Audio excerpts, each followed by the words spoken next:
એક મિનિટનો આયુર્વેદ. આજે આપણે વાત કરવાના છીએ ધૂળેટી અને સ્કિન એલર્જી પર. ધૂળેટીના દિવસે કલરોથી રમવું તો બધાને ગમે છે, પણ સ્કિન એલર્જીસ ના થાય એના માટે પ્રિવેન્શન માટે શું કરવું એની આજે આપણે વાત કરવાના છીએ. રંગોથી રમતા પહેલાં સ્કિન કેર એ બહુ જ જરૂરી છે.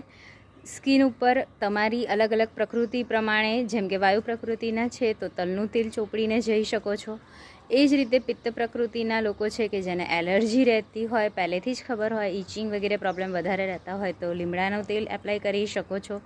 કોઈ પણ મોઇશ્ચરાઇઝર લગાવી શકો છો. પણ સ્કિનની કેર કરવી એ બહુ જ જરૂરી છે. સ્કિનમાં સિમ્પલ મીઠાના પાણીથી ફેસ વોશ કરીને જશો તો પણ સ્કિનના જે ફેસના પોર્સ છે એ ટાઈટ થઈ જશે, જેનાથી કલર અંદર જવાની શક્યતા ઘણી ઓછી રહેશે. ઓર્ગેનિક કલર તો વાપરવા જ જોઈએ, પણ સાથે સાથે ધૂળેટી એન્જોય કરતાં પહેલાં સ્કિનને મોઇશ્ચર કરવાનું ના ભૂલવું જોઈએ. સેમ હેરની કેર પણ જરૂરી છે. માથામાં રમવાના અડધો કલાક પહેલાં ઓઇલ એપ્લાય કરવું જોઈએ. સાથે સાથે ધૂળેટી રમતી વખતે વાળને બાંધીને રાખો એ વધારે સારું.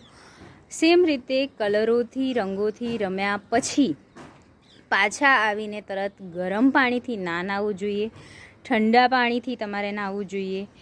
સ્કિન પર કોઈ પણ સ્ક્રબ છે, જેમ કે ચણાનો લોટ, દૂધ, મલાઈ, હળદર, પિંચ ઓફ મિક્સ કરી અને કલરને કાઢવો છે તો એવું સ્ક્રબ વાપરવું જોઈએ.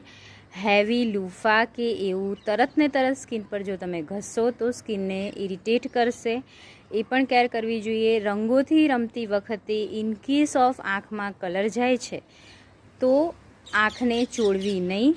ઠંડા પાણીની છાલક આંખને મારવી, જેથી આંખ વધારે બગડે નહીં, આંખને નુકસાન ના પહોંચે.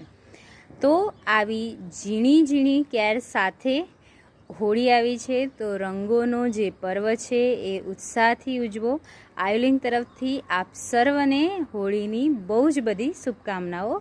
આવી અનેક વાતો માટે મળતા રહીશું. નમસ્તે.